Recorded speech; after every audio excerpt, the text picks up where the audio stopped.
When it comes to cancelled Marvel movies, few are as well known or tragic as the demise of Sam Raimi's Spider-Man 4. Spider-Man has been one of Marvel's coolest and most beloved characters since his creation. He's one of my favorites personally, and Sam Raimi's Spider-Man trilogy elevated him to an even more significant part of pop culture, with many superhero fans considering it to be one of the best movie trilogies. The third one's a little iffy, but the first two nail it. Willem Dafoe, so good. The hero, played by Tobey Maguire, enjoyed two critically acclaimed audience-adored films, followed by a third installment that, well, like I said, despite performing well at the box office, didn't quite hit the mark. Sam Raimi was unhappy with how Spider-Man 3 turned out, rightfully so he aimed to make the fourth film the best one yet. Doesn't that sound promising? Now, unfortunately, the script never came together, and Sony decided to reboot the franchise with Andrew Garfield, leaving fans to wonder what could have been.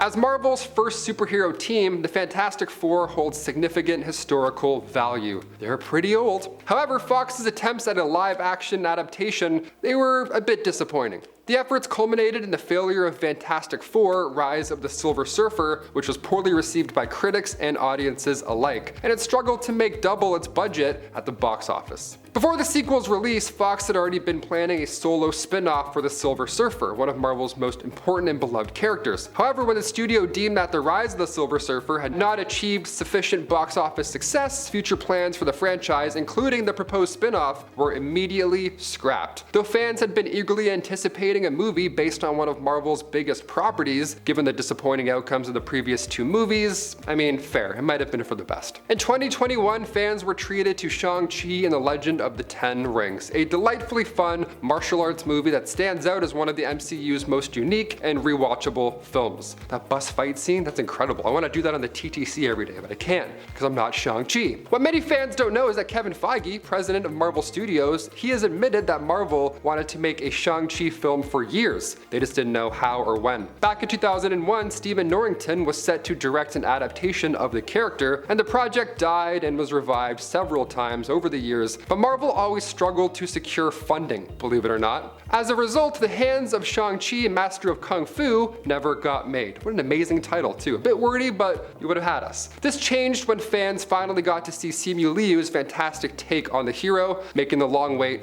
worth it. Black Cat and Silver Sable. They may not be the most prominent figures in the Marvel Universe, but for fans of Spider-Man's rogues and allies, they're two of the most iconic characters in the Wall Crawlers mythos. Black Cat is an anti-hero with complex romantic history with Spider-Man, while Silver Sable, she's a bounty hunter who has frequently crossed paths with the friendly neighborhood superhero. Would have been for a great love triangle, crime triangle, whatever you want to call it. Although the pair hadn't teamed up in the comics before, a film featuring them as leads was announced in the late 2010s. Alongside the first Venom movie with Tom Hardy, which was made. Now they're on the third movie. Gina Prince Bythewood was set to direct, however, as numerous obstacles arose, the movie was eventually cancelled, with Sony planning to create solo movies for each character instead. Now, unfortunately, these projects never materialized either, so fans of Black Cat and or Silver Sable will have to wait a little longer to see these characters on the big screen, or any screen for that matter. Despite being set in the MCU, arguably the most popular movie franchise of modern times, most fans may not have seen or even remember ABC's Inhumans. It was a TV show so unsuccessful that it was cancelled after just one season. We have like 4 seasons of Daredevil. What happened? Well, based on one of Marvel's most beloved teams, the series is perhaps the weakest of all Marvel shows on Disney+.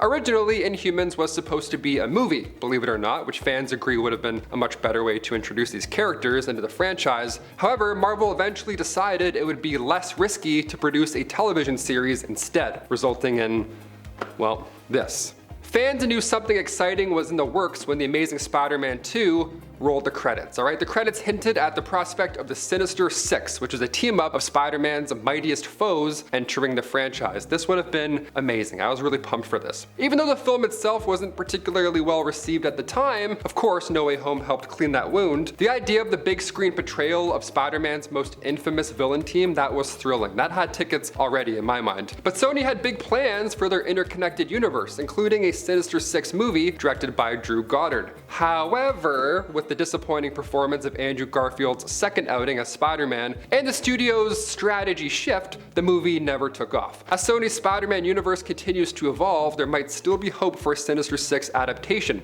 However, with the performance of movies like Madam Web and Morbius and all those great movies. Fans are still having second thoughts about whether they even want this movie or not.